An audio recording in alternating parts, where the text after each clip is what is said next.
Did they make No, contact? no. It's pretty close, but this is going to be a drag race. Right Look there. At this. Moves him to win it. Carl Edwards bump and dump and run. Here comes Gordon right up to the bumper again. You hear that wheel spin, Benny? Yeah, I did hear that wheel spin. The bump and run. There it is. Gordon underneath to the lead. 2 laps to go. Didn't mean to really turn around. Meant to Riley's cage up.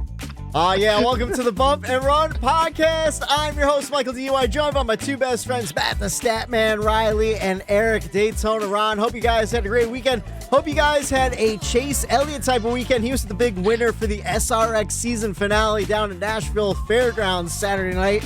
Hope you had a Christopher Bell type of Saturday. He was the big winner in the Xfinity Series. And Eric Almirola won on Sunday. We'll break it all down, but if you're enjoying, no, congratulations to Eric Almirola. He's been having a rough season, and he punched his ticket so far into the playoffs. You never know, we could get a couple more winners, and who knows, we'll get pushed out there. NASCAR punched his ticket in, but anyway, sorry. We'll talk about it. We'll break it all down. If you're enjoying the show, make sure you like, share, subscribe. Podcast available every Monday night on all podcast platforms. I'm talking iTunes. I'm talking Amazon Music, Spotify, Stitcher, iHeartRadio. You can listen to us on Audible. You're reading a book? No. Listen to the Bump and Run podcast. Make sure you follow us on Facebook and on Twitter at Bump the letter and Run Pod. The letter bumpandrunpod.com. How's you guys this weekend? How you doing? I didn't see you guys this week. I feel like this is the first weekend in a month and a half that I didn't see at least both or one of you guys. It was relaxing. It was really nice. Finally relaxing. It was like the one lull in between a crazy, I know we've talked about it in the past, a crazy June. Yeah. And then what's shaping up to be a pretty busy last half of July into August for me. So the one weekend where didn't have to do anything but watch a lot of racing. So it was nice. Nice. How about you, Eric? Yeah, I had a typical Saturday, went to Bed Bath & Beyond, Home Depot, got some curtains and, typical Saturday shit. You know what I mean? Wow. It was a little relaxing for that point. The weather wasn't the greatest here recently, and, decided to do a little change up with the living room decor and, turned out good, but for the most part, relaxing. Last 7 weeks was stressful and chaotic. So, these last 2 weekends have been nice to just kind of stay at home and recharge the batteries. Can we you talked about weather there for a second. Can we talk about just for a second here how lucky we got for the Pocono weekend? Oh, man. Yeah. Because right after, starting that Monday up until pretty much even today, it was humid and there were thunderstorms and pop-up rain showers every single day since then. And it's been like 70% humidity, which if anyone's listening to this that comes from an area where you don't get a lot of humidity, 70% humidity is considered like as uncomfortable as it gets. It's like tropical humidity. Outside. Yeah, it's gross, and it's been that way for the last pretty much 2 weeks. So we got I just thought about that, how lucky we got with the Pocono weather. Can I tell you, so on iRacing, you get randomly put into lobbies depending on how good you are. I'm not that good, so I end up with a lot of people that aren't great either. And I keep running into this kid from Northeast Pennsylvania. And every single time we see each other, his name is Michael also. And he'll be like, hey, how about those thunderstorms last night? I'm like, I know, right? It never ends. Yeah. Every single day we get crazy storms. Although today, so far, it's been good. I think tomorrow's going to be good too. Wednesday, going to be a big old thunderstorm day though. As a matter of fact, you mentioned Chase winning the SRX race. Saturday night, we were settling in. We got some food delivered to the apartment, and we were settling in. And doozy came through, knocked out our power from 7 o'clock until 11:30. We were without power, and I was just saying how That's humid terrible. it's been. We had to flip open all the windows because of how humid it got. There was no AC on because there was no power, and it got to a point. It was 8:30, and I couldn't. My cell phone was dying. So I told Steph, let's jump in the truck. We could charge our phones up and just drive around for a little bit. So we did that. Finally, I got home. The air conditioning of the car. Yeah, pretty much. Finally, we got home and I was searching my seat. I didn't know so the SRX race was on CBS. I didn't know that you had to have a a Paramount Plus app, I guess, to watch it. So yeah, I tried watching it too, and I couldn't find it anywhere. I couldn't find it. So, and I'm like freaking out because I'm following Twitter like, Chase and the old man are having a great shootout, and I'm like dying to watch. I'm dying to watch it. So finally, I went back to my old streaming days where before I bought the UFC fights, I used to stream them illegally. Yeah. And I just went back to that website and found the SRX race, and I got to watch like the last, 15 laps or whatever. And it was a really good race. Good race. Happy to see Chase pull it off. I was not in the same boat with the weather going down, like my power going out or whatever, but I just don't have an antenna or anything. So I couldn't watch it. There's a guy I found on YouTube later on Saturday nights. He uploads both the heats and the the main race and stuff. He's actually from either Pennsylvania or like upstate New York, or like right around the Erie area. Because there was like a weather alert in the bottom, and it was talking about like Erie County and stuff like that. Okay. So they were getting some flood warnings up in upstate New York and Pennsylvania. But I watched it a couple hours later, and it was a great race. And I was actually surprised. Dave Moody from SiriusXM, he's on the MRN broadcast and stuff.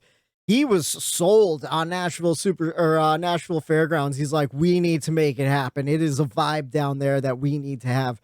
And I couldn't believe how fast that short track raced. Maybe it was just me, but like I thought it was a whole lot of fun watching that race. Yeah. To tie the NASCAR world into it, we are a NASCAR podcast. Like obviously Dale Jr. has been banging that drum for a while now, and now I understand after just catching just a little bit of that race. We need to get to Nashville as a NASCAR community. We have to get louder with that and make this thing happen. I mean, it seems pretty close. I know we've talked about it in previous episodes, but it seems like it's pretty inevitable at this point that NASCAR will be racing there.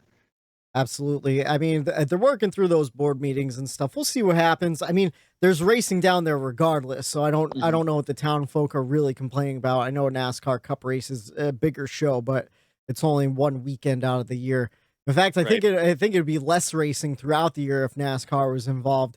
But it would be. Yeah. Speaking of the weather though, Saturday, you guys are talking about like nice, relaxing Saturdays and stuff. Finally, for the first weekend, I thought I didn't have anything going on. You know, last week was my birthday weekend, and the 4th of July before that, like we were down in Pocono, we were all over the place in the month of June. And so like this weekend I was looking forward to, I'm like, all right, this is the weekend. I'm not spending any money. I'm going to stay at home. I'm going to relax. And thankfully on Friday, my buddy Shifty reminded me that it was our friend Mike Keeney's child's birthday on Saturday. So Uncle Whitey had to go out on Friday night, buy some gifts. And I got rained on Saturday. It was an outdoor party, and one of those thunderstorms rolled through. It was like maybe 2-3 minutes, but it was a downpour. And I got drenched. I also got a little drunk. Probably the drunkest I've ever been at a children's party. Not the drunkest I've ever been, just the drunkest I've been at a children's party. So it was a good time. We're at that age now where a lot of our friends are starting to have kids and whatnot, where we're probably gonna start getting really drunk at some of these little kids' parties. It's weird. Brielle's first birthday party was absolutely insane. Our buddy Mike Gallagher, his daughter, his daughter, 1-year-old Zima came back, dude. We were all it was the summer of Zima. It was the summer of Zima. Yeah. Didn't you get her like a Home Depot gift card and a Harley Davidson card or something? Yeah, I found like an old like Harley Davidson card I had lying around, and like I needed a gift, and like I found a Home Depot card that I got gifted that I used. It had like, I don't know, maybe like $4, $16 on it. Yeah, like you know when you use it and like, oh, what am I gonna do with the rest of it? Yeah. To a 1-year-old. I gave it to a 1-year-old. Well, maybe she could get some drywall screws and a Pepsi up front. You guys want to jump into the NASCAR news for the past week? Kind of a big week in news. Yeah, let's hear it. So the first story, it was announced, I believe it was Tuesday, Kyle Larson signed a contract extension for Hendrick Motorsports through 2023. No surprise there, locking him in for the next couple of years. What was surprising, though, they have a full sponsorship with HendrickCars.com. Now, a lot of people in the beginning because of Kyle Larson's controversy and everything and what he did last year. Sponsors weren't ready to jump on the Kyle Larson train. Next year, they were. But in the meantime, Rick Hendrick was having HendrickCars.com sponsor. Now, Rick Hendrick, of course, got his start as a car dealer, does a lot of sales online.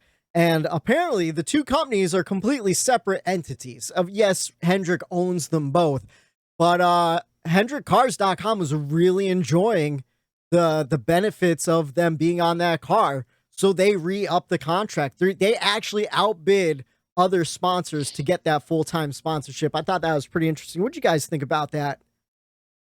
It's interesting. I mean, I understood why sponsors were hesitant to jump on board with Larson. I get it, but he comes back. He did everything he needed to do to on the road to redemption, if you will. Yeah. And then he's obviously proven that he is an all-time talent this year.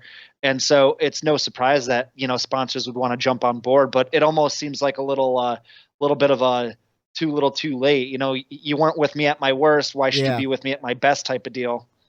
Well, corporate America, you don't want to put like your, I said, your brand on someone's it. face like that, Yes, I get it, but he's kind of, Kyle Larson's kind of showing them, what they're all missing now.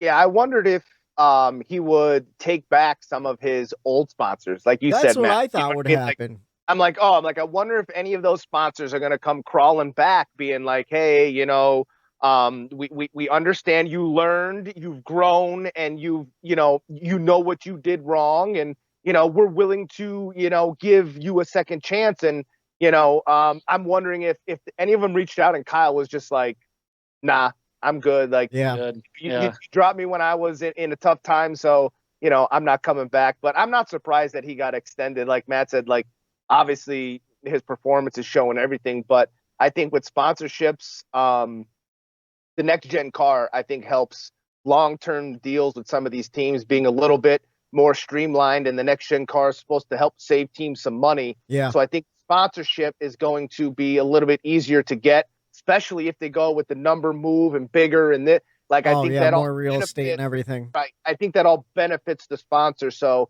if these sponsors are getting more out of their money that they're giving, I think sponsorship might be easier to come by. I forgot about the whole number sliding thing. That's a really good point. I thought it was interesting, that old adage. It used to be for car sales when the manufacturer would win, like win on Sunday, sell on Monday. But I mean, it kind of goes the same for Kyle Larson and HendrickCars.com. He puts that car in victory lane. I'm sure Monday a lot of people were browsing that website looking for a new car, but they sold a bunch of Camaros online throughout the past year. So, and it's interesting too, to think outside the box, with a big corporation like that. I mean, you even look at like Team Penske. Penske is one section of one giant conglomerate owned by Roger Penske. It kind of made me wonder, why didn't they ever put Penske Trucking on the side of a car? People rent those all the time. So it's U-Haul and Penske Trucking. You know what's interesting? Go ahead. When Eric Jones was in the 20 car, he ran a lot of just Toyota. Yeah. A lot of TRD stuff. Yeah. You know what I mean? Yeah. And same, they're still just sponsoring, and same goes with Stuart Haas. Haas Automation. Yeah. That whole team is built on. Exactly. So it happens in other teams, and it's a good backup to have if you can't find those sponsors. To have that money to put your own pretty much name on your car. It's an ingenious business plan by Rick Hendrick too.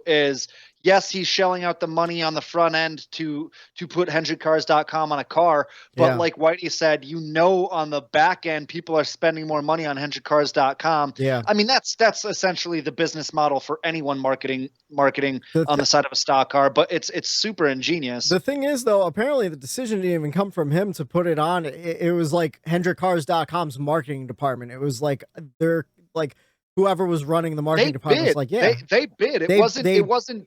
Yeah, they outbid other sponsors. Yeah. So it's really it's cool to see, and it's good to see a world-class talent like Kyle Larson, get back to it and get this second chance. We've talked about it before. I'm big on second chances, and he's making most of his right now. So, and we got robbed of that Pocono race. Come on, yeah, we did. Drop there, like how about it, man. So I mentioned Team Penske earlier. Huge news at Team Penske. Not really huge, but like we saw one part of this story coming. Austin Cindric will not be driving the Wood Brothers 21. Instead, he will be driving the number 2. Brad Keselowski obviously moving on to a different opportunity. Austin Cindric was announced before this season started that he was going to be taking Matt DiBenedetto's ride in the 21 car, the Wood Brothers car. With Brad Keselowski rumors of him leaving, a lot of people, I think even Matt DiBenedetto thought like, oh, maybe he'll stay in the 21 car or he'll move to the 2 car.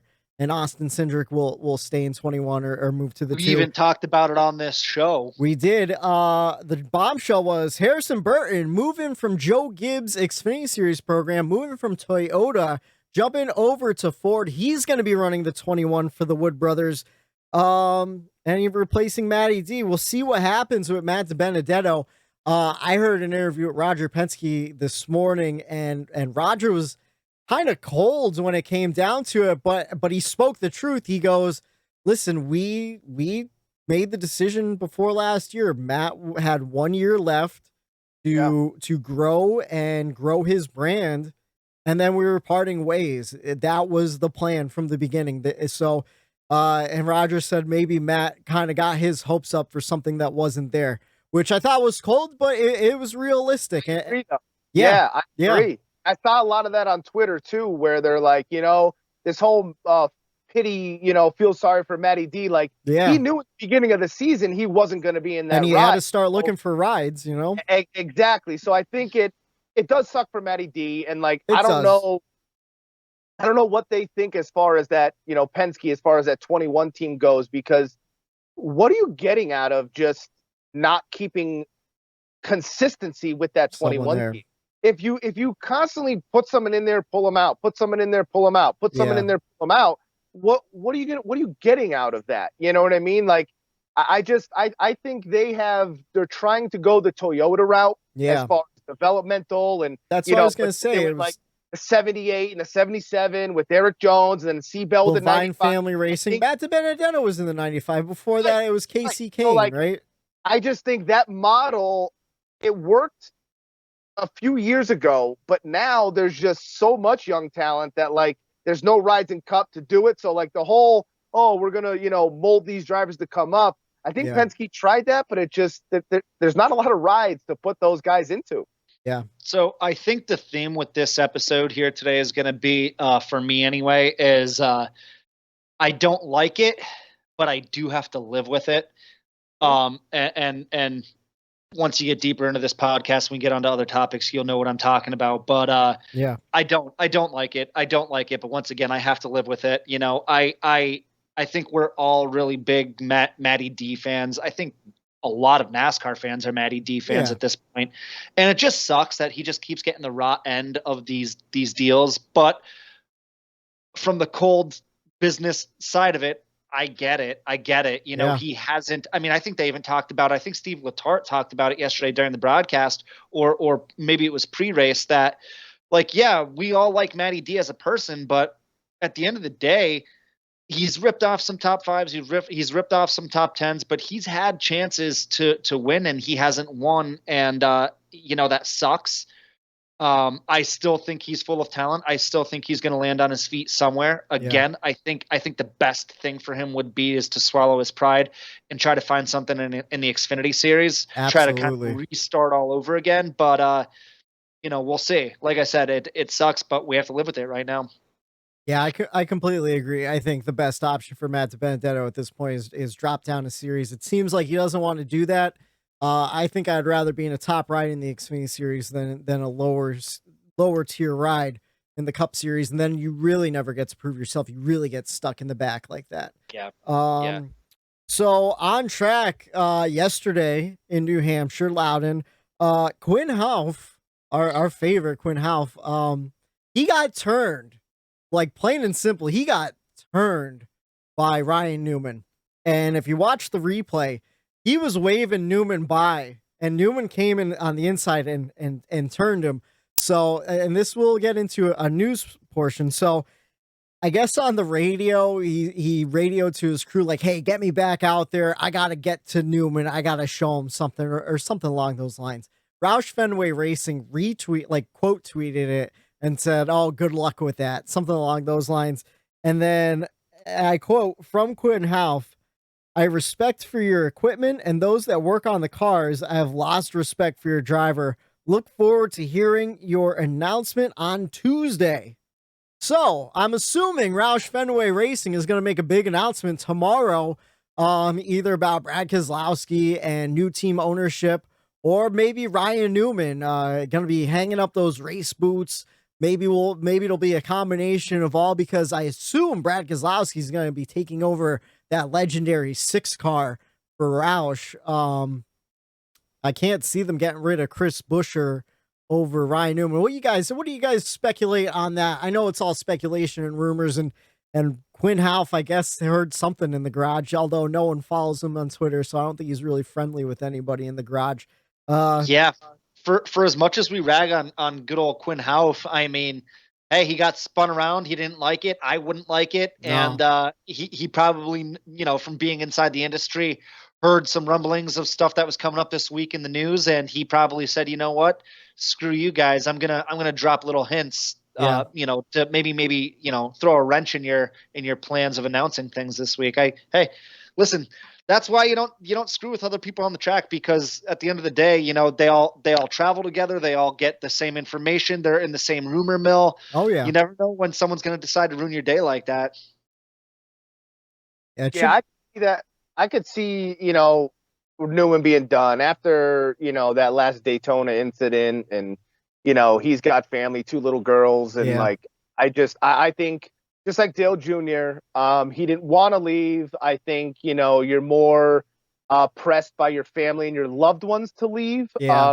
Sometimes they have to step in and, take a chisel and a hammer to that ego that, a lot of people in the professional sports have. And sometimes, someone from the outskirts has to step in and pull somebody away from the sport before they do too much damage. And they realize, hey, you're still 40. You're young as hell. You have the whole rest of your life to live. You have 2 daughters.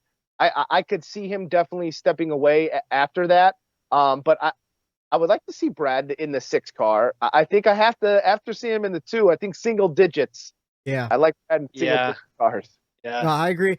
And plus Newman's performance has not been there the last 2 years. I think it is time just head out to the ranch. He's got that charity where they rescue animals and stuff like that. Hang out on the ranch and go fishing and hunting with Martin Truex Jr. in the off season. Yeah. Or something, I'm curious to see, they brought Kenseth in there, and Kenseth improved the team. Yeah. Newman's in there. Newman, he's improving the team.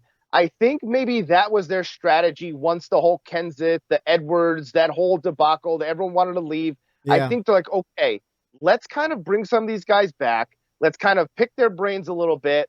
It's almost like when an NFL football team or any ball club has to start over and do a rebuild. Get rid of all your veteran guys, bring in new guys, and just start fresh. And I feel like now is the time for them to do that. They've messed around with the old veterans here and there and having to kind of pick their brains, see what they have to do, and now is going to be the start of the rebuild with Brad coming over there. Yeah. Well, yeah, and I see what you're saying, because for the short term, they're going to be kind of following suit with bringing Kenseth and Newman in. It's kind of that veteran old guard, but he's also going to be on the ownership side of thing. I think that's the bigger part of the story is him being in ownership.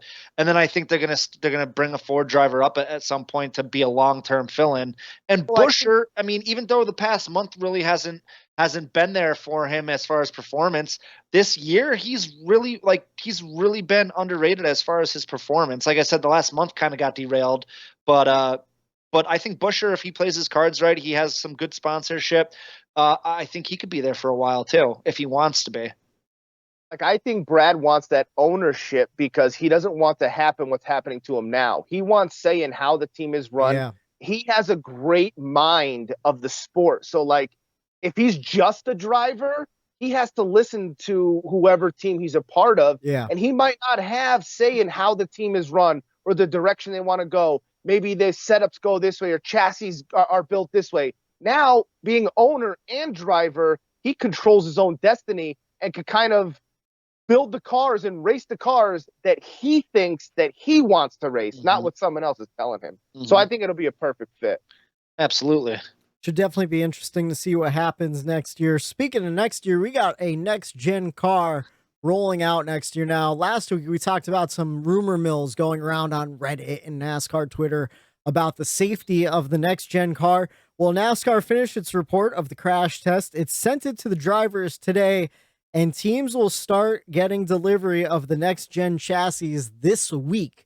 So things are progressing forward. It seems NASCAR was happy with the safety test at Talladega done in June.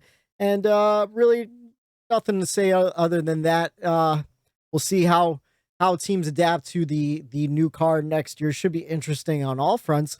Let's see. Also, speaking about next year, Bob Pockrass tweeted this today. Kurt Busch likely to 2311. So someone asked about Ryan Newman, any word on Ryan Newman, and everything's up in the air when it comes to silly season if it hasn't been announced yet, except it seems that Kurt Busch is likely going as long as they can land a charter, and Ross is favored at Trackhouse. Again, no official word, but it seems like it's pretty much set, even though Kurt does have a lot of option. We talked about that a couple weeks ago.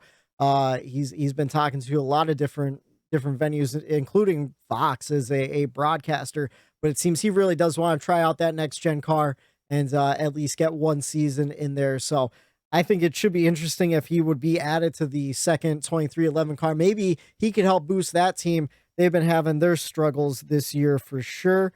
Not the performance that Michael Jordan teased with 2 wins on the season earlier before the season started. That didn't age well. Yeah. They got on Sunday with that caution because he had a tire going down. Yeah.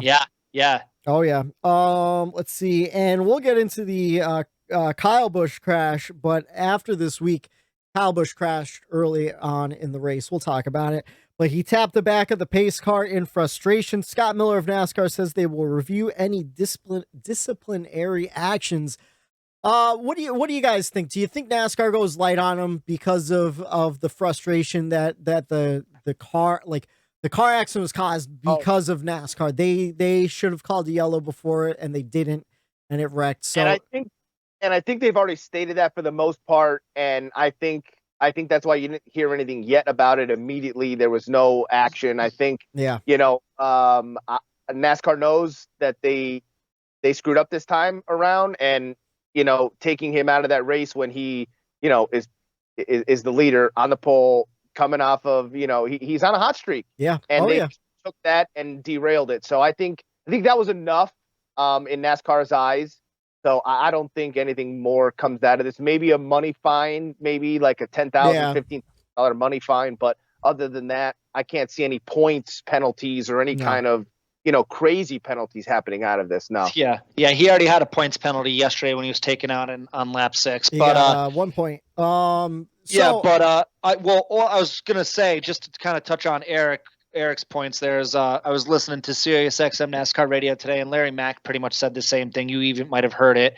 Was he doesn't even expect it to be anything really major coming down. Maybe a monetary fine, but the guy was angry, and I know we're going to get into it, and I can't wait to get into it, but the guy was angry, and I was angry, and I'm not even a Kyle Busch fan, so I can't blame him for anything that he did. I think Kyle, for the most part, he knows the sport of NASCAR, being an owner of a truck team and over 100 wins in Xfinity. He knows the ins and outs of the NASCAR world, and I think he knew that the pace car driver and officials that are in that car, they are the ones that are examining the track and checking the conditions and radio into the tower, and they're a part of the process. And I think Kyle was just saying, hey, you're the one on track closest to it, and why didn't you do anything? I think that's kind of what he was saying. Yeah. Like, you had every opportunity. You're out here on the racetrack. You know where the weepers are. You know where all that's at. Yeah. So I think that is why he tapped him, because he knows he's part of the chain of command. Well, he's give the green. turn one official too. Yeah. All right. Before we get too deep into the woods with Kyle Busch, the wreck on lap 6 and everything, let's jump into Saturday. Christopher Bell, the big winner down the Xfinity Series in a pretty dominating fashion. A great pick for fantasy on Sunday. I did not pick him. I wish I did. I know a lot of our friends did in fantasy. And the Cup Series race Sunday, Loudon, New Hampshire. Eric Almirola walked away with a lobster Almirola. I stole that from Pistol Pete Bastoni. He can follow him on Twitter for his jokes that I steal sometimes. But yeah, third career Cup win and punched his ticket into the playoffs. So far, really making the playoff cut line interesting for me. It was a rough race for me to watch, not gonna lie. We had, what was it? Your top 5: Eric Almirola, Christopher Bell coming in second, Brad Keselowski, Joey Logano, and Ryan Blaney rounding up the top 5. 4 Fords and 1 Toyota. We haven't seen that many Fords in the top 5 all season, I feel like. And we had 6 cautions for 47 laps, one red flag for rain, 14 lead changes among 10 drivers.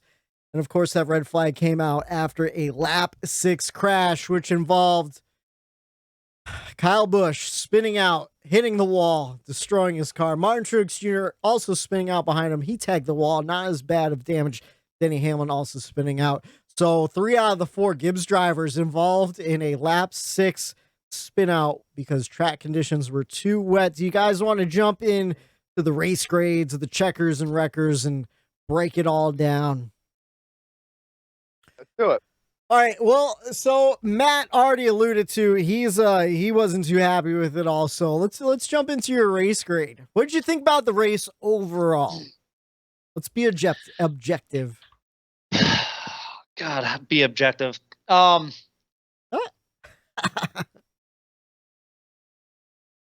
trying to choose my words wisely here because, at the end of the day, I want this podcast to succeed. Yeah. I'll start by saying this. When maybe I should have had Eric go first. Yeah, you might. I'm trying to grease up the wheels here. I'll jump in. I got it. So when you don't hand in enough homework assignments during a school year, or you haven't been able to take a test at the end of the marking period or whatnot, instead of giving you a grade, what happens? You get a big old red I. round and it rolls. You get a big old I for incomplete. Oh, and I was gonna say 0. And that is what I'm giving this race, is an I. An incomplete? Yeah, an I for incomplete. Okay. I'm just going to get into it. I thought it was complete bullshit what happened at the beginning of that race. Yeah. The 2 top contenders, favorites to win the race, got taken out because of NASCAR's incompetence. And it's as simple as that. And then, we shaved we haven't even talked about yet. Shaving the last 8 laps off the race because it was getting dark out.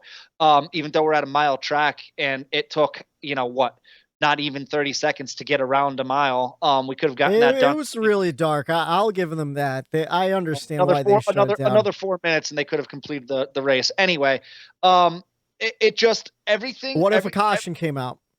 Well, then you call it there. I don't know what to tell you. I mean, that's why they cut the 10 laps. That's why they cut the laps. Because what if It was bullshit, and we all know it. And then I mean, the whole thing. You know what the real shame is, and I told you guys this before we started too. Is like, yeah, if you want to keep my bias out of it, it probably would have gotten a B or A range for me, somewhere in that area, just because the racing was actually really, really good for those who weren't affected by NASCAR's incompetence yesterday. I just had to give it an incomplete because for the pure fact that we had 2 top contenders get taken out for virtually no reason, and we didn't get to see the last 8 laps of a race that I personally think could have happened. There were others at the track. Eric Almirola, the race winner himself, said that he thinks that they could have gotten those last 8 laps in. Yeah. So we didn't get to see a fair shakedown. I think the race was tainted for me after that whole debacle. Shame on me because I'm usually a silver lining type of guy.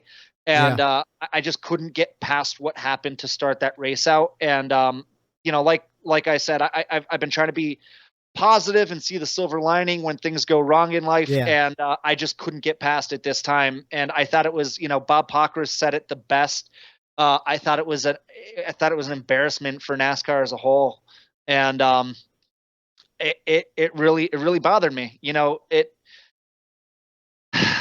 I thought, and I'll get into it, it kind of gets into my checkers a little bit here, but I thought Kyle Busch showed a lot of restraint getting out of that car yesterday. I was really impressed by that. Absolutely. And I'll kind of let you guys kind of pick it up from here. You can, shoot my race grade. You can shoot holes in it all you want, but that's just the way I saw it. I think I'm not happy about that. Yeah. That's my takeaway from the race.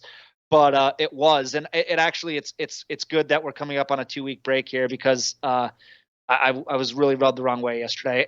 God forbid, thank God, Chase Elliott wasn't the one who got affected by going into the wall, or I don't know. But that's what I have to say. Go ahead. I mean, you make good points. It's very valid, especially this year after what we saw at COTA. People probably don't remember Cole Custer could have lost his life. Because they pushed the limits with the rain and they kept the race going too long, and it was absolutely ridiculous. I thought that was the worst display of racing.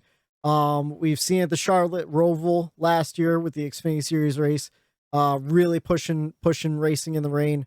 We saw it at Martinsville earlier on in the season, the Saturday Martinsville race. They put the cars out on track while it was still drizzling, and it ended in like 10 laps and then got postponed till Sunday. I don't understand what the point of that was at all. So NASCAR really pushing the issue when it comes to rain. I don't know if it's television or what that's doing it. I have a feeling that is what it is. One of my biggest things too is I've been watching NASCAR essentially my whole life. And I can't tell you how many times, if there was mist or something of that nature happening as the race was starting, NASCAR would start the race under caution, start counting laps, but they would be running under caution to kind of see if the situation progresses or gets worse, and then they would make a call from there. But instead, NASCAR went ahead and started that race, even though, it was clear as day, me 5 states away, I could tell you that there was some sort of weather happening. You saw the precipitation on the camera lenses. I was confused as to why they were running. Drivers were complaining about it. Yeah. NASCAR has officials, like you touched on before, stationed in every corner of the track at every track for this specific reason. And they couldn't get the message up to the race control in time. It just, I don't know. Strike 1 was at COTA, or you can even say strike 1 was at Martinsville, strike 2 was at COTA, and it's completely inexcusable this time around. People could have been hurt. We're lucky that the safety is where it's at. And I just thought it was bullshit. Like, as you could tell by my tone, I'm still really not happy about it. I mean, same thing happened in Texas last year during the playoff race. We started on a Sunday and it started to rain. It was drizzling, and they didn't call the race until they didn't throw the yellow flag or red flag until Kevin Harvick pancaked the wall, and thankfully it was ridiculous, but thankfully we had a couple days for Kevin Harvick where we didn't get that race started again until Wednesday night, and they were able to devise a plan and were able to work on the car within that crash clock to get him going. And he did salvage a decent finish. I think he did finish in the top 15 that day. But yeah, you want to know what, just bad calls by NASCAR. I understand your frustration. I think everyone in our fantasy league had Kyle Busch in their fantasy teams, except for me and our buddy Jay, who won the weekend. Congratulations to Jay, pulling out another phenomenal weekend. He's in first in points, just destroying us. He used up Kyle Busch before Kyle Busch caught on fire. But I was gonna say it was a bittersweet day for him because he's a huge Kyle Busch fan, and still won fantasy, so at least he had that going for him. But I understand the frustration, especially when it comes to fantasy gambling, all sorts of stuff. And Kyle Busch and Martin Truex Jr. definitely were going to have fast cars. Even Martin Truex Jr. had a fast car. He finished 12th with damage. Damage. Just think what he would have done if he didn't have that damage. So I don't know. It's just a really raw deal. I'll get over it. I didn't lose sleep last night over it, but I'm still angry about it today. A lot of I actually get a question by a lot of people. Hey, why don't you guys just record right after the race to have raw emotion? Too fired up. And I promise you that that Nope. this show would have been grounded a long time ago if that happened, because we're emotional guys. We're just, all three of us are naturally emotional guys. And you can hear my tone isn't the greatest 24 hours after the fact, let alone how it was last night. I got into it with one of our buddies, Robbie Schrey. I was making irrational points there. He really chapped your ass too. Yeah, well, I mean, anyone would have, and God bless Robbie, I love him, but he knows how to get under people's skin, and you know, there's nothing wrong with that either, you know. So, nothing personal to him. I was just pissed off at the world just because of how it shook down, and I was embarrassed for the sport that I love. You know, hey, listen, at the end of the day, am I still gonna watch NASCAR? Am I still gonna talk about it every Monday night with you guys? Absolutely, I am. It's just a black eye that I don't think the sport needs, and I was actually thinking about quitting watching NASCAR altogether, going back to my first sports entertainment love, that was professional wrestling, WWE. Listen, you're pretty much getting sports. You're getting sports entertainment with NASCAR. I was actually going to do a review of the Money in the Bank pay-per-view from last night on this podcast. So, but Eric, you want to jump into your race grade? I have a feeling you might be a little more on my page. I don't know. We'll see. I feel like all our emotions are all over the place. I finally got a taste of what drivers go through when fans and social media and, you know, people are like, oh, like, why would Kyle Busch say that? Or why would so-and-so say this? Why? Yeah. Oh, that's it. As soon as they get out of the race car, they get a microphone stuck right in their face. And, you know, emotion plays a big part in those responses in the time. And, you know, like Matt kind of hinted to, if we did record right after that race, I would have sounded like a complete jackass, because I would have let emotion get in front of, you know, rational thoughts and, you know, actually going through what happened and rethinking it all in a better state of mind. But I wouldn't even know what to say. I was furious after yesterday's race. Like, besides the beginning of the race and the end of the race stuff, you know, this race got an A for me. Yeah. Like it honestly did. If I take that out and I just, you know, graded off of what I saw on the track, absolutely phenomenal racing. Yeah. That racetrack is wide. There's so many ways to get around that racetrack. So many different ways you could arc into the turn. So many different ways you get to the bottom. You're off throttle for so long, but you're rolling, you're staying to the inside. And, you know, drivers, I loved seeing it yesterday, was Brad Keselowski and Christopher Bell were battling, and Christopher Bell arced into the corner and let Brad go low. He went up high, but then he was able to drive off straighter and get low underneath Brad. Well, Brad, he saw that, picked up on it, and said, He did the exact same move to him and got the position back. And cars were doing that all day long. That's just a veteran driver too, you know? Yes. And, you know, Chastain, you know, he knows what's on the line this year as far as, you know, his career. And he knows it's a job application right now. These last couple of that he has. He was diving in, making it 3 wide real low. I thought he was going to hit the inside wall a couple times going into turn 1 there. So there was battles all throughout the day. The battles for the lead, Blaney and Chase going at it, 2 best friends. Yeah. I know Dale Jr. called them teammates. I was giggling about that. Might have had a couple 2-3 during the rain delay, you know? It was a long rain delay. Yeah, there was a lot of good battles. You know, even, Christopher Bell was involved in a lot of those. And you know, like, I used to root for that 20 car and Christopher Bell in the Xfinity. And, you know, I still have a little bit of fire and root for him when, you know, since I technically don't have a dog in the fight this year, you know, I tend to still follow that 20 car. So I thought, you never know. Eric might pull off one at Daytona.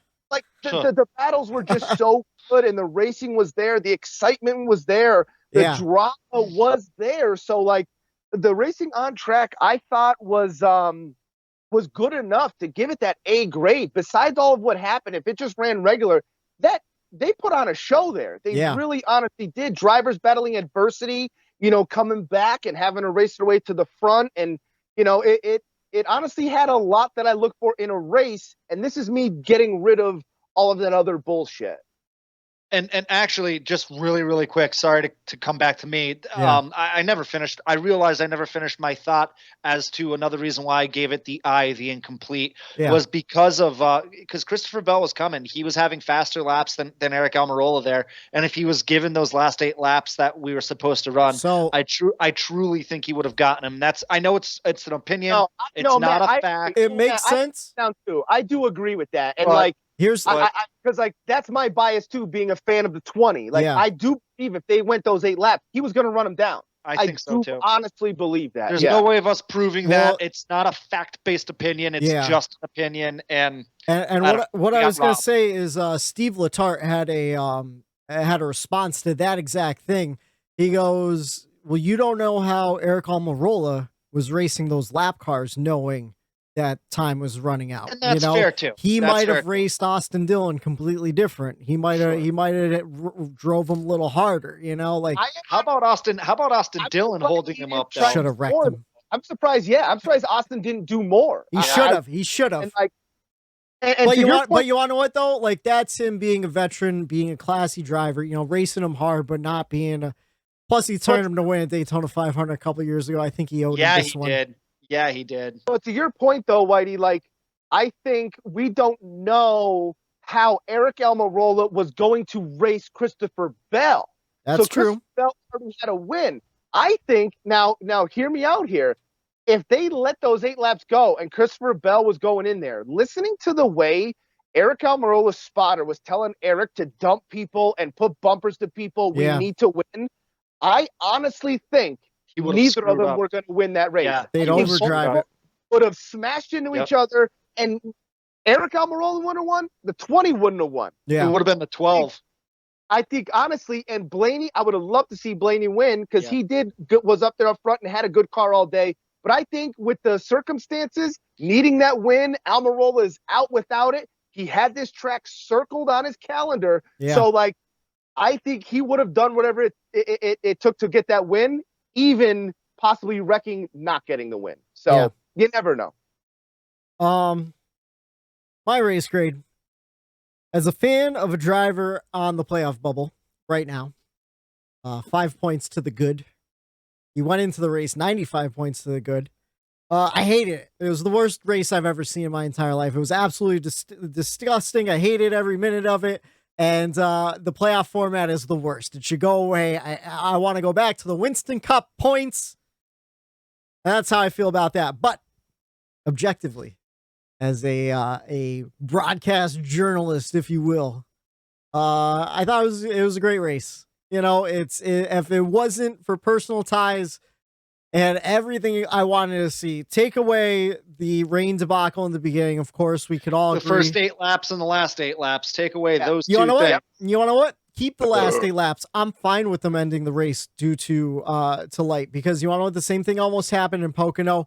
They were given fair warning. They knew for probably 45 minutes that the race could get called. You know, they were calling it at like 7:15. That Parker race was super dark when they finished. Do you remember that? I'm sorry to go off topic. At Pocono, Well, we were there live, and it was I was dark. talking about Pocono last year because of the rain delays, and they had to get a triple Right, header that's in right, on that last Sunday. year. It was Yeah. dark. It was way darker in New Hampshire. If you go to @Bump and Run Pod on Twitter, you could see some in-car from Kevin Harvick. If you go to Stuart Haas Racing's Twitter page, you could see some pictures that were taken with cell phones. Here's the thing. So I went to school for broadcasting. I know about television cameras. I know about production facilities and everything. They had the irises of those cameras so wide open that it was making the whites look pink. And that is how you know that they are struggling, because when you open up the iris, it's exactly like your eye. You know, when you're in the dark and your eye pupil gets really big, that's your iris opening up to let as much light as possible so you could see in the dark. Camera lens works exactly the same way. So when those lenses are wide open, it's washing out those whites. It's kind of blending them into everything. It all kind of gets whitewashed. It's because it's pulling in as much light as possible. It was dark. Now I know Eric. Start the race earlier then. I won't see. We can I get into know. that too. I know. I know. Eric Almirola said it wasn't too bad, and they could see the fans were taking pictures. It was dark, and I completely understand NASCAR calling it the night before. sundown was 8:20 or whatever. The spotters on the radio said it was pitch black by 8:10, because it was overcast. You didn't have a lot of sunlight to begin with. I get calling the race. They gave him plenty of time. Yeah, honestly, it was being overcast that really messed it up. Honest God, beautiful day there. They get those last 8 in. The overcast had a lot to do with it. Yeah, without a doubt, because you don't get the sunset coming over like you would be able to see with the sun, but there was no sun.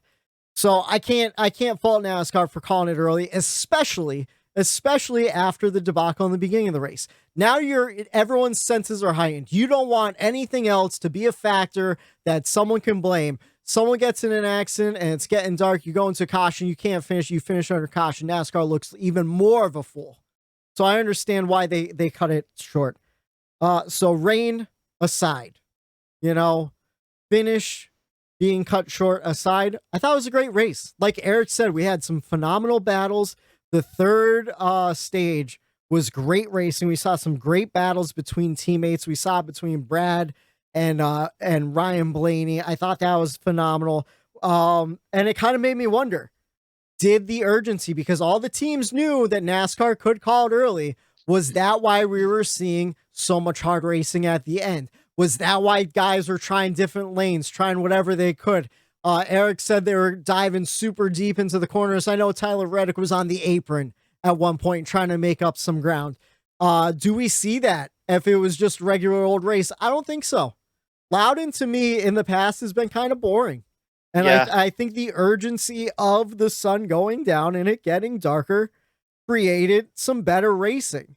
So it did. It did. Yeah. Like I said in my race grade, shame on me for not fully enjoying it, because it was great racing. Now, and I'm the one who's always saying I don't let my biases affect my race grade. I don't, and I know I'm being hypocritical here today. I get it. Yeah. But I just couldn't get past everything that happened. Shame on me. I didn't enjoy a really good race, but I think rightfully so that I didn't enjoy it. I mean, I was pissed off. I think more people should be pissed off. It was a black eye for our sport yesterday. The thing is, though, Matt, what you're going through and what you're saying and the way you feel, sports fan, brother. Yeah. Yeah.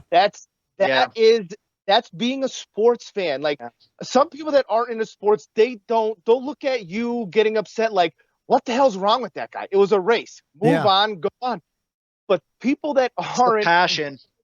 Yeah, you get tied. You get involved and you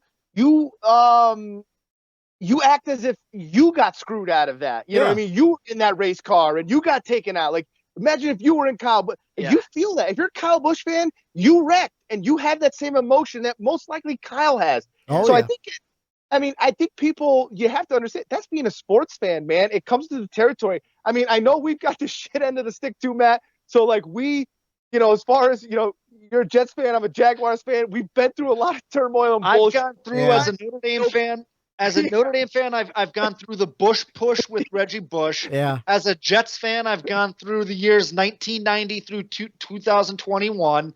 I've gone through it, so I get it. And you'd think I'd be numb to it at this point, but it's because I care. Yeah, right. It's because I care. That's just being a sports fan. And if you can't understand someone getting a little bent out of shape over something as little as a NASCAR race, well, guess what? You're not a sports. That's what sports will do that to you as a person. It'll beat you down. It'll bring you to the highest of highs, and being a sports fan will definitely drag you down to the lowest of lows. Yeah. Oh yeah. Yeah. But so I don't know. I don't know. I know I'm being Mr. Negative today, and I'm sorry about that, but I'm still pissed off. Yeah. My letter grade though, B+. Thought it was great. I hate it for Tyler Reddick and Austin Dillon being on the cut line like they are, put in the position they are. Of course, RCR is my team. And look at this right here. Hard to watch. I couldn't speak. I couldn't talk after the race. I was devastated. I was like, you got to be kidding me. 27th in points, and Eric Almirola wins one race, and now he's possibly taking my spot in the playoffs. Well, my guy's spot in the playoffs. It hurts, Yeah, but it does. I can't let that affect the on-track product, and I thought the on-track product was phenomenal. And I do think NASCAR cutting the race early added to that on-track product because it create that sense of urgency where we don't know when the race is going to end. It could end anytime. So. But it also screwed some guys' strategies up as well, though. It Because did. they thought they were going to hear that 10 to go, so they stayed out when they could have came in for tires and made a push to when they actually did call it. So I agree with Matt in the beginning. Like it is a tainted race. Yeah. As far as there was shit that NASCAR decisions did make the outcome different than I think it would have been if they didn't have to get involved. But yeah. I think it could have went both ways. Listening to the scanners, all the spotters are pretty much at a certain point. They're like, all right, they're waiting for us to cycle through pit stops, and then they're going to call it. And that kind of screwed Tyler Reddick too, because his crew chief took 2 tires, hoping that they'd call it a little bit sooner, and they didn't. Right. And that's why he fell from like 8th to 13th. But you want to know what? That's the way it goes. You know. Well, to your point, I would have almost been happier if at a certain point they said, okay, everyone pit. This is with 50 laps to go or whatever it was. Yeah. There was, okay, with 50 laps to go, we're ending the race, 270. You know you're going to get to here, so pit. This is where we're going. Make that call earlier. Like, I texted you guys earlier. I think the point was they were trying to see if they could get the whole thing in, you know? Right, but 8 laps to go. With 18 to go, you're going to call 10 to go. I would have been happier if they did that at 50 laps to go, call 10 to go. With just 8 more, come on. It was like that UFC fight. The dude made it all 3 rounds, first UFC fight, and in 28 seconds left, you're going to stop it? Yeah. So now that poor son of a bitch has a TKO loss in his first fight, instead of going 3 rounds and the distance with potentially a future champion. You know, same thing in the NASCAR race. You're going to let them go 18 to go. You're going to call 10. Well, I would have told Matt, let him go until it is absolutely throw the caution flag. Eric, you walked away for a second when I made this point, but I think because of what happens earlier on the race, I think they made that call because if something happened at the end, say there was a huge wreck with 2 to go and you couldn't finish the race, it ended under caution, that would just be another black eye that NASCAR made the wrong call, and people would say they should have called it earlier. But races have ended under caution before. Like that was like how they took away the overtime rule. I just meant as a safety thing. If someone's like, I couldn't see anything, I wrecked into them because NASCAR made the wrong call again in the same race, you know? I agree.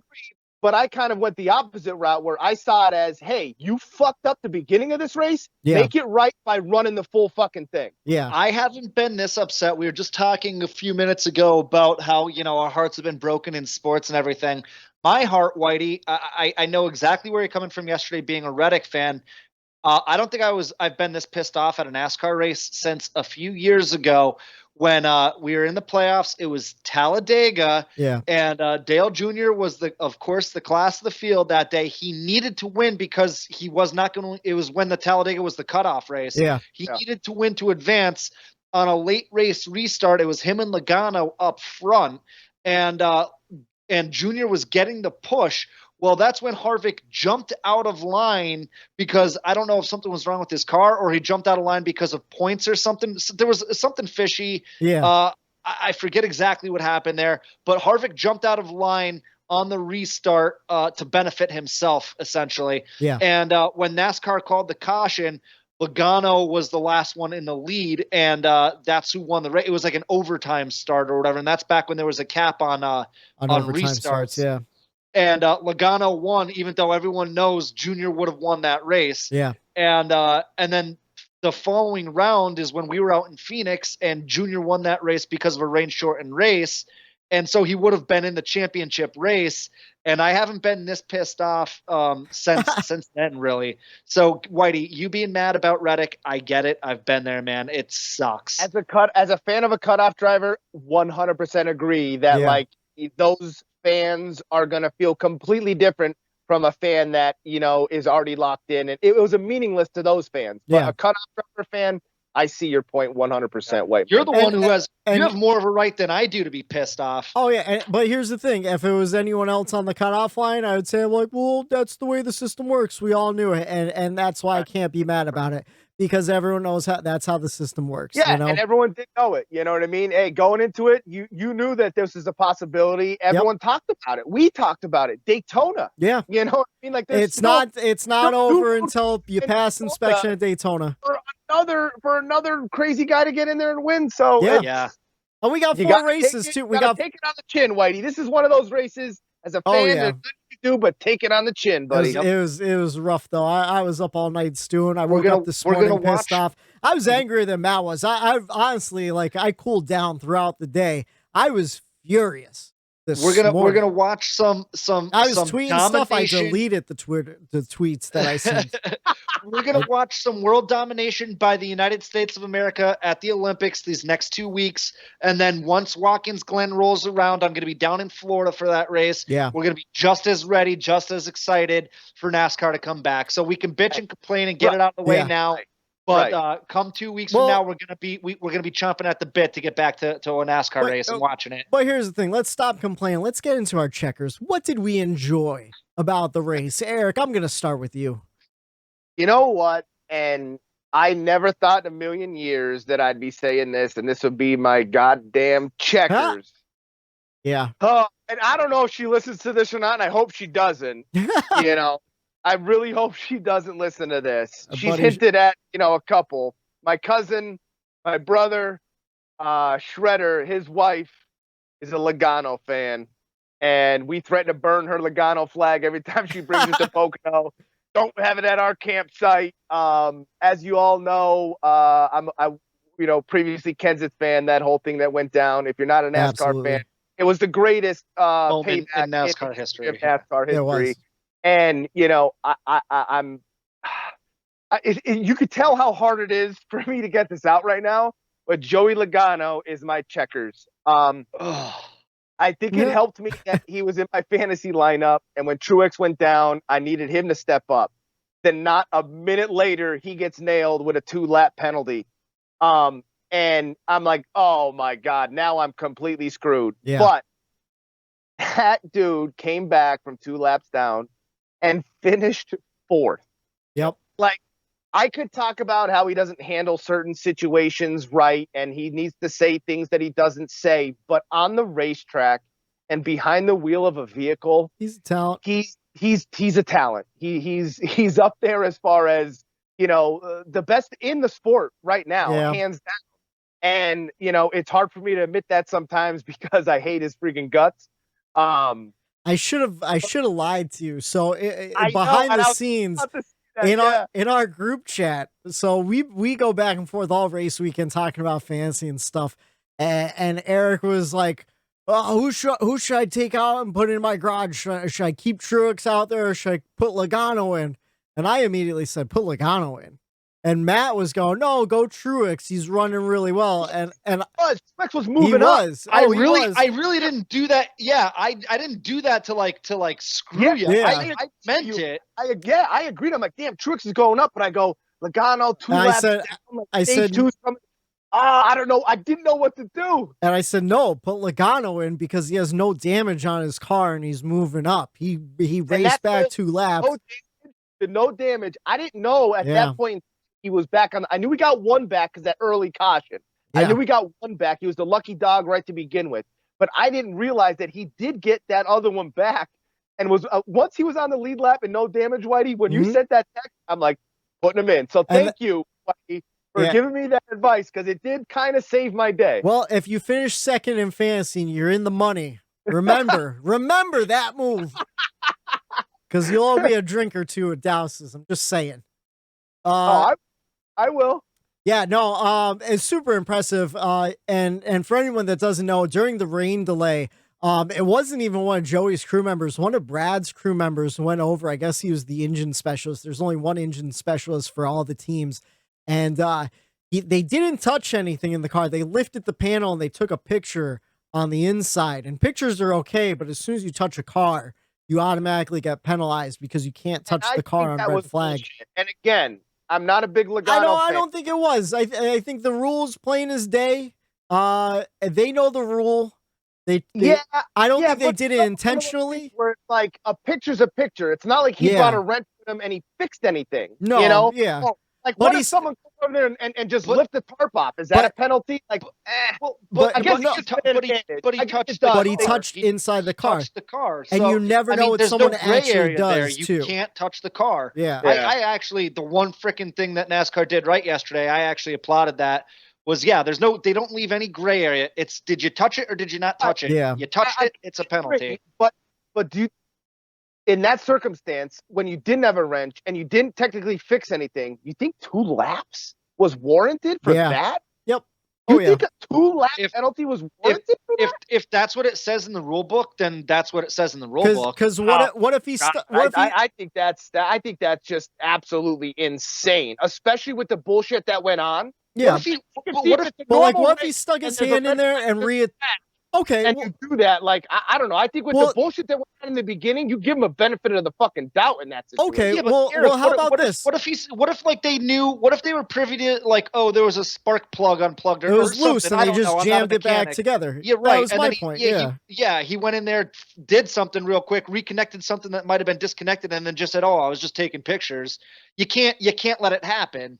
Austin Dillon I think it was Austin Dillon. It was either Austin Dillon or Tyler Reddick earlier on in the season. They went back to they got thrown in the back of the field because they didn't have something plugged in. 2 laps.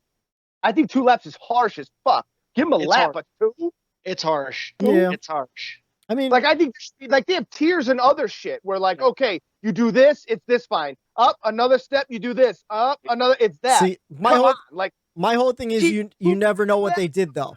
You know, you don't know what they actually did. You know, what if they added tape? You know.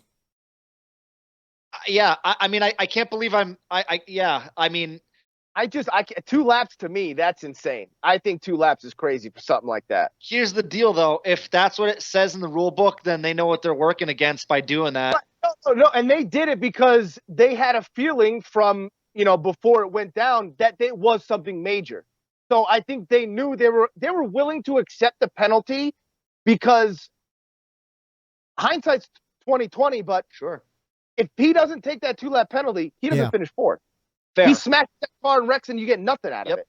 So they waited out, and it worked out. They knew they were going to get the penalty. I thought it was a little harsh, for my opinion, doing what they did, just trying to get a picture of something to, like, diagnose it. And I know no other teams could diagnose their problems, which I get that, but I think a 2-lap penalty was kind of crazy. All right, how about you? That's my checker, Logano. All right, how about you, Matt? What was your checkers? Well, go ahead and let Eric get to his records too, and then I'll get into both mine. He had to finish a beer. Hold on. Yeah. But my records is me, man. I'm wrecking myself because I said, I don't know if it was directly last week or the week before, we're talking Kurt Busch and cutoff line and this and that, and I go, you know what? It's done. 140 points. Like, you need to get in. Like, there is no points battle. And I'm like, there's no chance there's a points battle. Like, the drivers that are on that cutoff, it's a win or get in. Yeah. And they knew Buescher got out of his vehicle being like, now I need a win. There's no way I could point in and blah, blah, blah, blah. And, I kind of jumped on that bandwagon of, like, the normal drama that NASCAR tries to create towards the end of their season as far as the drama of a cutoff line. And even though NASCAR knows that those probably bottom 6 guys are never going to do anything anyway, they still try to cause that drama. But it's just, man, I missed. I did not expect this to happen. This win, it recaused the points battle, and I know you're a part of that now with teammates and RCR and stuff. And you want to know what? It's going to be interesting. It'll be interesting to see what happens. I myself for just not believing in the possibility of what happened. We all know that with this format, it's a possibility. Yeah. I don't think we ever thought the possibility would happen. That happened. So, I just, 140 points, that's a lot to come back from. And Almirola in 27th only has 2 top 10s all year. If you're a gambling man, there's no way he's winning a race. 2 top 10s in 20 in what? 21 races. If So you 2 top 10s in 21 races, you think that guy's going to win? Nope. There's no way pointing in. How is he going to win? He doesn't get top 10s. How is he going to win? If you go back and listen to last week's episode in our pick segment, Matt brought up a stat that Eric Almirola did do very well here in the past. In fact, he was the 5th points getter overall over like the last 5 races or whatever. And in the moment, I was like, yo, you want to what? Eric Almirola, he was starting off in like 11th or something. I go, if he was starting in the top 10, maybe I'd pick him. I said, like, oh, nah, there's no way he fucking wins the race. And guess what? He did. You know, that just goes to show you anything could happen. Right now, we have 4 races left. And we have some guys that can still win races right now. Ross Chastain, he's been on the upswing. He could win a race. He could pull something off. Matt DiBenedetto, we're going to Daytona at the end. He's a decent play track racer. He could pull off the win, the 100th win for the Wood brothers. Guess what? That pushes Kevin Harvick and Tyler Reddick completely out of the playoffs. And Denny Hamlin, if he doesn't win, goes into the playoffs in like the only one without a win. Like it's absolutely insane right now what the playoff standings are like. And like you said, like I was believing the hype too. I go, yeah, we're good on points. No need to worry. Chris Buescher's in 17th and he's 100 some points back. Those drivers on the cutoff, like there's no way they're gonna win. No, there's not a prayer that they win, to be honest. And like that sounds harsh, but there wasn't. The way that they're running, you just go off of backlog data. No way they're winning. There's no way. And then we have the type of day that we had with, certain things decisions just click being made and vice versa. But the cards fall in the right places. In the next upcoming weeks, 2 road courses, Daytona. Yep. Throw Michigan in there, which Larson's probably going to win that one, so we won't even bother with that. But you have 2 road courses and a super speedway. Anything could happen there. Yeah. Anything could happen. So, man, was I wrong? Was I wrong? Was I wrong? And here we are now with the cutoff battle. Things are getting real interesting. I just hope that Tyler could keep it in. Well, we'll see. How about you, Matt? What's your checkers and wreckers for the weekend? I will say that there's my silver lining right there. I'm one who's always looking for a silver lining when shit hits the fan. And the silver lining is to the begrudging of Whitey, unfortunately, that we have a really, really interesting battle here at the cut line. Yep. So that's my silver lining. My checkers and wreckers, I've pretty much touched on them both, so I'll try to make it quick. My checkers goes to the restraint KB had in the interview directly after getting taken out, essentially by NASCAR's poor decision-making skills yesterday. Yeah. Yes, he did bump the pace car, and that's a giant no-no. But once again, for as pissed off as he was, I don't blame him. I don't. And it kind of goes back to Eric's checkers. He couldn't believe he was giving his checkers to Joey Logano. I can't believe I'm giving my checkers to a Kyle Busch interview.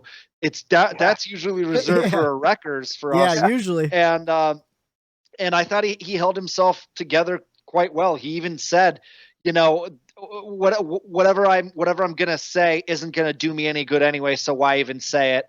And God bless Marty Snyder, the NBC reporter, the pit reporter who was interviewing him. He just kept asking him like one more question.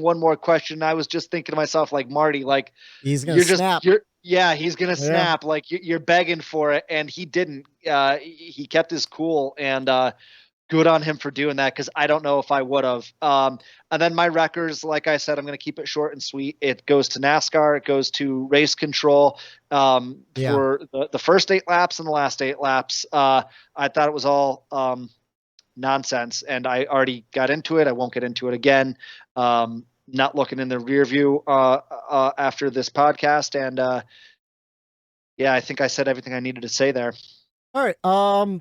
My checkers, I already alluded to it earlier too, without realizing it. The battle between teammates, Brad Keselowski and Ryan Blaney going at it near the end of that race was so much fun to watch.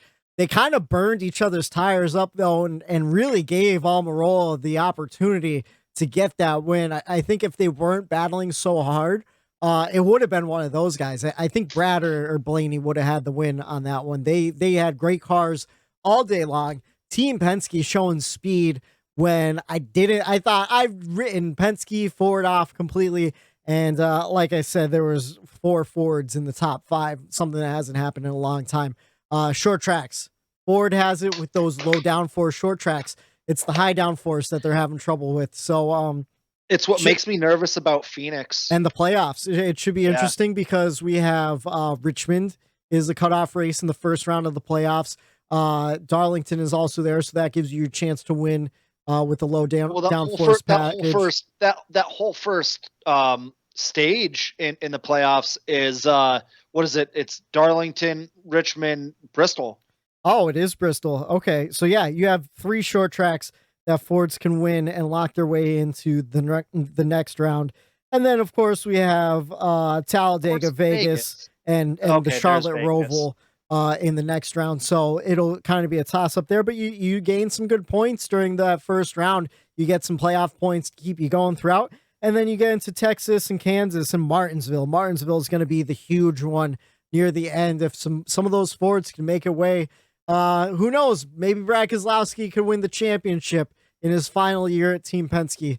I wouldn't want to see it personally, but it would be interesting to see. It'd be one hell of a way to go out on top and then move on to your next endeavor. But yeah, I just thought it was a great battle. Usually not a big fan of Team Penske, but I couldn't deny it. And they were racing each other hard and with respect still. And I thought that was great. I'm also, I've got a second checkers. I didn't plan this, but I looked at my desk and I forgot, last Tuesday, I got my first iRacing oval win. Hey, all right. I got it in the Arkham Menards series at the Indy Oval. Great. So what do they send you that? No, I printed it out. What's that? Yeah. That's what I'm talking about. Yeah. Are you in the bump and run car or what? No, Arca, I don't have the. No. Oh, come on. Wait, no. I never made a paint scheme I only have the paint scheme for trucks and Xfinities. I didn't make it for Arca. I was driving a Vance refrigeration car. And sponsored by Dunder Mifflin. So I was representing Scranton. I'm going to start racing Arca a whole lot more. I do have to make the bumper run paint scheme, spread the word. I know a lot of our listeners actually did come from the iRacing world. So I appreciate you guys checking it out when you see that car out on track.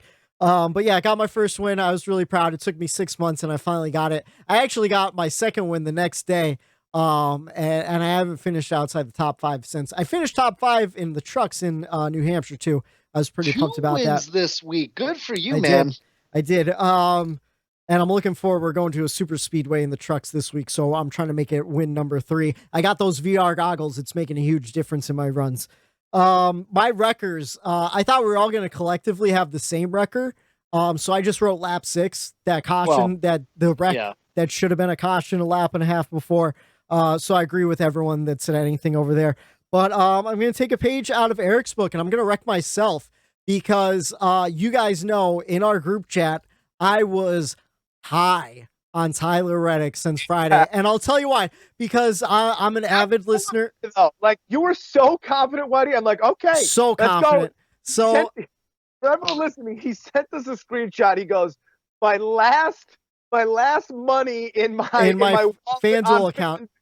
Yeah. He goes, I put it on Reddick. And I'm like, oh, he's in deep. He's in too deep. I had $5.95 left. I bet $5 on him to win. I think it was like $3.77 or something like that. And then I bet $95 on him to get a top 3.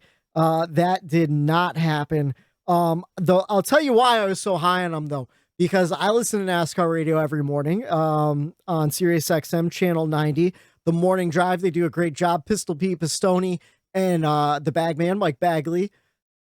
And their producer, Sammy, chose Tyler Reddick to win because if you've been paying attention, Tyler's been running really well. He was my checkers last week because of the improvement throughout the season. And you want to know what? Sammy got me all fired up because he picked him to win. Every week I bet $5 on Tyler Reddick anyways, you know? But I'm like, yes, I was at work. I'm like, yeah, Sammy, that's what I'm talking about. That is what I like to hear. I was the same way before Homestead earlier on in the season because people kept talking about Tyler Reddick leading up. And every time I hear, I'm like, yes, that's what I'm talking about. I know he could do it. I know he could pull it off. And here's the thing. This is the stat that got Sammy, and this is what really put me on board. Last year, only 2 Chevys finished in the top 10 at Loudon. Chase Elliott in 10th, Tyler Reddick in 9th. And I figured he didn't have the greatest season last year, especially at the end. I thought maybe, since he was running so much better, that he could win me some money. So not only did I bet $5 on him to win like $377, I bet another $10 on him. I was looking at winning $1,000 if he won that race. And that had my hopes up. And I think watching the race just brought him way, way deeper down because it was so much more of a hit because I could have used that money. I could have used the $15. I shouldn't have wasted the $15. It's not $15. It's if you've been putting $5 down every race for Reddick, man, that's $110 after some quick math there. Yep. But we understand why you were so upset now. You said, I was even more upset than Matt. Well, now we kind of got a little to maybe why you were more upset. Oh yeah. But I didn't get into how much I put down on Kyle Busch. Yeah, I don't know because he was a favorite. He was a favorite to win. So to win a substantial amount of money, you had to put down a substantial amount of money. So for your anger, and usually you are, let's take it as a glass half full. Let's look at the race objectively. For you to be this mad over Kyle Busch getting taken out, it had to be a sizable amount of money. And I don't even want to know. I'm sure you lied to your wife about it, though. No, I'm not a liar, Whitey. No, I'm not a liar. No, it wasn't. It was Jesus. It was Christ. the DraftKings, right? Like yes. it just. Oh, okay.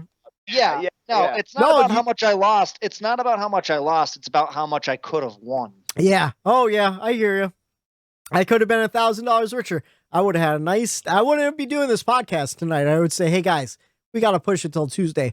I'm taking my girl out to dinner on Monday. We're going to Kevin's. I'm getting a big old steak and she's getting some scallops or whatever. Oh, you win $1,000. Never mind. All right. Never mind. What's that? I'm not going to get into the weeds on that. Go ahead. Kevin's is expensive. Long in the tooth here. Nah, Kevin's is expensive. It's owned by Gricos though. Good old sloppy steaks. Drop some money over there. The potatoes taste expensive. That's how you know. But yeah, that's basically all I have for this race. You guys have anything else to add? Should we be gotten all my disgruntlement out of the way? We're an hour 20 and thankfully we don't have a race coming up next week, so we have no race preview for you. We'll talk about Watkins Glen 2 weeks from now as it leads up. I have 2 pick lanes. I feel like we kind of went through them already. With the rain at Martinsville earlier in the season, COTA and dangerous rain conditions. We've been teasing rain tires at this point. Do you think we're pushing rain tires and the rain and just pushing it in general too far? And I think we all answered probably yes. Yeah. I wanted to touch on this really quick. After you sent it to me, I thought about it. And of course, I was all gung ho for rain tires because why not run out there, shorten the red flag times and all that. But after what I saw yesterday, it's honestly probably not worth it. I mean, the reason why they didn't use those rain tires that we had talked about earlier in the year wasn't because of the tires themselves, but it was because of the spray off. Yeah. And then what do you do to stop that? What do you put like rain guards behind the rear, behind the rear wheels, like some mud flaps? You can't do that. What if that would definitely affect the aero. Oh yeah. They're going to be, the teams are going to be working trying to manipulate them any which way they can. Not to mention, what if one gets knocked off from just natural racing? You're still going to have that spray coming up. So after what I saw yesterday, I think we just have to accept the fact that we are in an outdoor sport. If it rains, and we can't race until it's dry. I just think we have to accept that and just stop trying to all these gimmicks and new things and just deal with it. When it rains, and that's that. We'll wait until it's dry. Yep. They're investing too much money and time into something that you can't defeat, which is Mother Nature. She's undefeated. and it's going to happen. You're going to have weather. Every sport has weather, and you have to deal with it, and I just think at this point in time, you just have to know that if it rains, you plan for that. Hey, we're going to postpone it. And as a fan, don't complain that you missed a race because it rained out on Sunday. Like, all these people and NASCAR in general is trying to get these races in on Sunday for the TV deals and the TV time. Oh, we're going to try to get the race in that day. Yeah. You know what? If you're a race fan, you're going to a race and you don't plan for a rain delay, you don't plan a couple extra days at the back end of your vacation that you're taking to see a race or your weekend trip to go there, that's on you. Yeah. That's not for NASCAR. You should know that. And I just think they're wasting time trying to go to these rain. That's not what our sport does.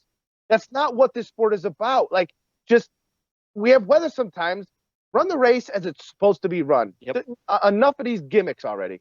Yep, I agree. And the other thing too is, like, Eric, I know you were touching on like the fans at the track, also the fans at home too. Like, yeah, does it suck when, they're racing on a Monday and you're at work? Sure. But for one thing I will say is, we can bitch and complain and talk ad nauseum about the start times of races. But the one thing NASCAR has gotten right with these race times is they've been doing a better job at when they do run on Mondays of putting it later in the afternoon, starting the race at like 4 in the afternoon, because at that point, most people, I know it's not going to cover everyone, but most people get out of work at 4 or 5 o'clock.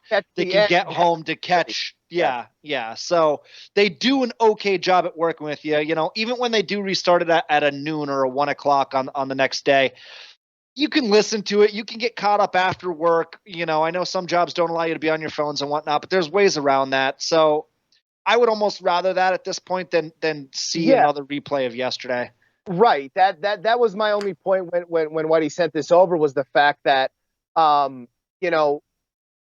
all of this discussion, Matt, you being angry, Whitey, you getting upset, and all of this drama, it could have been prevented by just saying, you know what, the weather looks like shit today. There's no lights. Let's push it till tomorrow.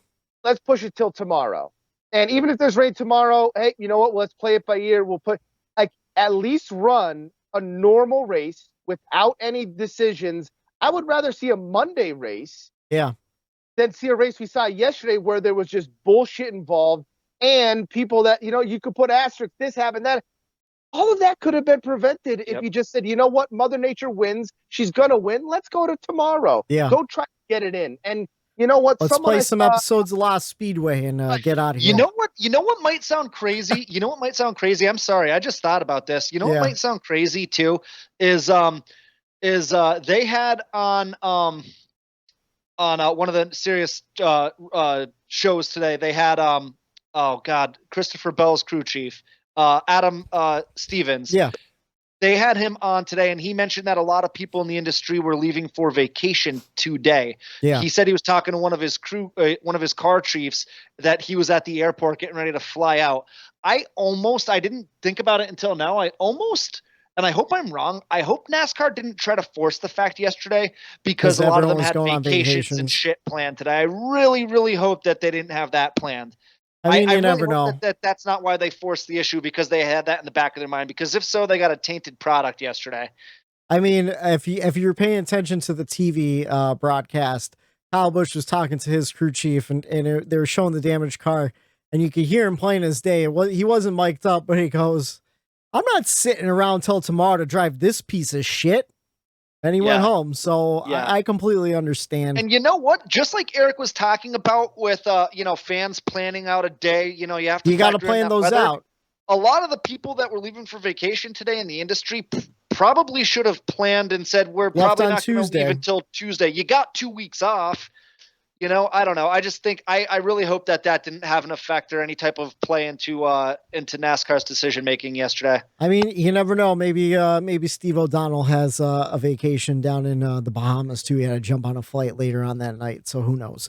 Speculation, but whatever. It is what it is. Like I said, pull out the tinfoil hats for another night. The only other pickle lane I had, I'm not even going to do it anymore. It was about the playoffs and whether you should win and get in. I'm over it at this point. We have two shows to talk about stuff like that. And another thing I wanted to say to our fans that do listen every week is We don't have anything set in stone as far as solid plans yet. We do plan to record, I believe, the next 2 weeks during the bye weeks. Oh yeah. We're going to hope to bring some fun to the podcast and try to make some wacky stuff and just kind of have fun with it, seeing as though we're not going to have any races to cover. Also, we got some silly season updates probably. We could, like we said, big announcement being teased for Penske tomorrow. We'll talk about all the news. The news never stops, even in the off season and off weeks. I would still like to watch SRX. Yeah, and maybe do an SRX review as a podcast. Yeah, we might watch the SRX races and catch up on those. Yeah, we'll figure out some fun for the next couple weeks. We could even touch, next week on the playoff format and get more in depth on that, because I know that'll take up a little bit more time than give you a we little have playoff today. preview. So, I think that would be a nice thing to do. So we're definitely going to be around here for the for the next 2 off weeks. And, I want to give a shout out to my, my buddies in Jersey, loyal listeners. Shout out to you guys. Don't be afraid to, comment on the YouTube or wherever you listen and give us some input. And, I know. I want to know what you guys think about all this stuff. Like, what did you guys think about the race? Yeah, give us some input. Chime in, weigh in on the pickle lanes. Let us know what you think about the pickle lane questions. If there's any other segments that you would like? I know some of my buddies like, oh, can we call in? Can we call in? And my buddy Lance out there in Jersey, he's on the tractor cutting the expressway going into Atlantic City there, and he listens to us while he's working on the job. And he, every week he lets me know, he sends me a snap. Hey, great podcast. And, I appreciate that, Lance, and keep it up. Keep spreading the word. But if there's anything you'd like to see, criticisms as well. We're open for everything. We need all of it. So give us some feedback and let us know what you want to see. And hey, and if you like what you see, let us know that too. I've got some plans for a live portion of the podcast coming up in the future. We might wait until next season to get it all started, just logistically and everything. And then I know eventually Matt's going to be moving back into town. Me and Eric, we're miles away. Eventually, I'd like to do the podcast all in the same room together. That'll be the plan right now is I should be back in the area. Hopefully by the start of next race NASCAR season. If not by the start, at least the first couple races in, it's looking like I should be back in the area. So getting together and doing a podcast next season, that would be a lot of fun. I would add an extra 6 months just in case, you never know. So we'll probably be all together around the playoffs next season, the Daytona cutoff race, final season, final race of the season. But I definitely want to start doing it live on Twitch eventually. Just got to figure out all the details and everything with that. Yep. That way we can take some live feedback as we go, get some input from the listeners as we're going. And, you never know how it could steer the conversation. And that's how we grow too as a podcast. I listen to a ton of podcasts. Yeah. Not necessarily sports and NASCAR, a bunch of podcasts. And they always say that the commenting and the feedback helps because, hey, if you're our listeners, we support you guys. We love you. You're family to us. And, if you'd like to see anything or suggest anything, that's how we get better as a show, as a podcast. And, we're willing to take your suggestions and you're the listeners. You're the ones that are subscribing and tuning into us every week. And we love that and appreciate it. Absolutely. But if there's anything that you'd like to see or like changed, don't be afraid to comment and let us know. Yeah, absolutely. And then we're also, just a little, while we're doing a little behind the scenes thing here at the end of the show, is like we're working on guests. We're trying to get looking to getting some guests on here at some point. Yeah. So we're trying to make this thing as fun, as interactive as we possibly can. We're very thankful for the people that are listening, that are still listening, 22, 23 episodes in. So absolutely. Yeah. We don't plan on slowing down. We plan on actually ramping it up. Even though there's no racing the next 2 weeks. Fuck the Olympics. It's the Bump and Run podcast, baby. We're still going to be there. Hey, we might be talking some Olympics. Yeah, we might. I get into the Olympics every couple of years, Listen, it's not only Shark Week in the Reilly household, it's the Olympics too.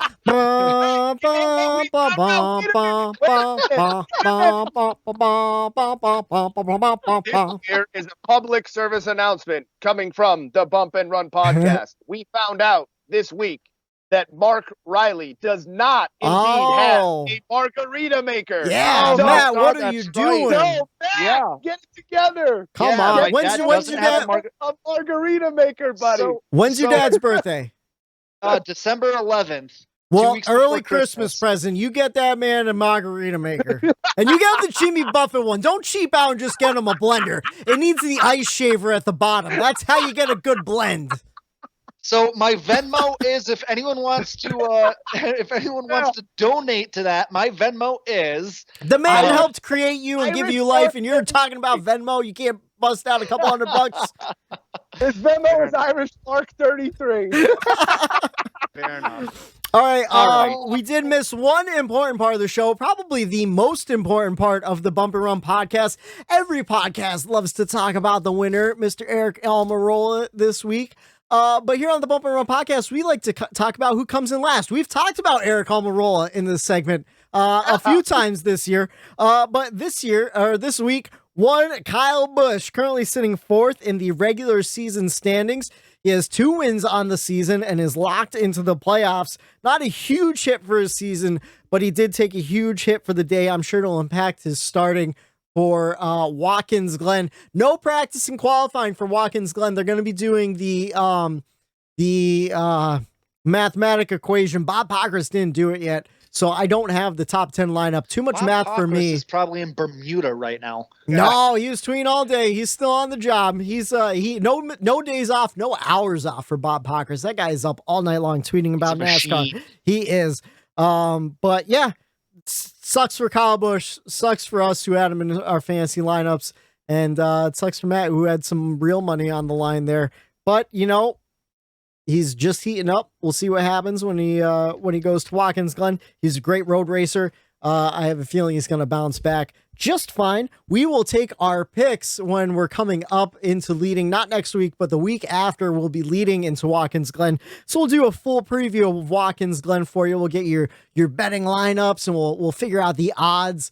And maybe you listen to Matt's stats. You take the dark horse. Last week, if you picked Eric Almirola, he was in the stats. We told you. We laughed. Eric Almirola is not laughing today because he was celebrating all night long with some champagne.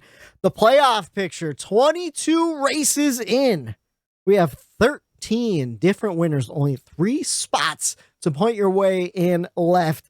Michael McDowell, Christopher Bell, William Byron, Kyle Larson has 4 wins. Martin Truex Jr.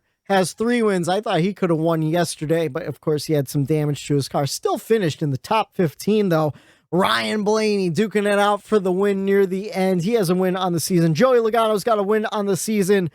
Alex Bowman, 3 wins on the season. Can he get a 4th at Michigan? I hope so. I can't deal with any new winners this season. Brad Keselowski's got a win on the season. Kyle Busch with 2 wins. Chase Elliott's got 2 wins. Kurt Busch, and your newest winner, Mr. Eric Almirola. He's bringing home the bacon. He got that big paycheck up in Loudon, and he got a lobster. I wonder if he freed it into the ocean. I don't know. We will be back, though. We got stuff to cover. We'll figure it out. We got NASCAR news. We got playoff picture. We might play a little bit of a game. We might talk a little SRX racing. We all have some episodes to catch up on. It was a great product, and maybe we'll give a full season review one day. We got 2 weeks coming up. No races on track.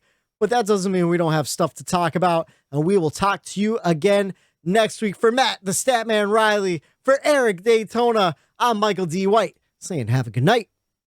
Bump and dump and run.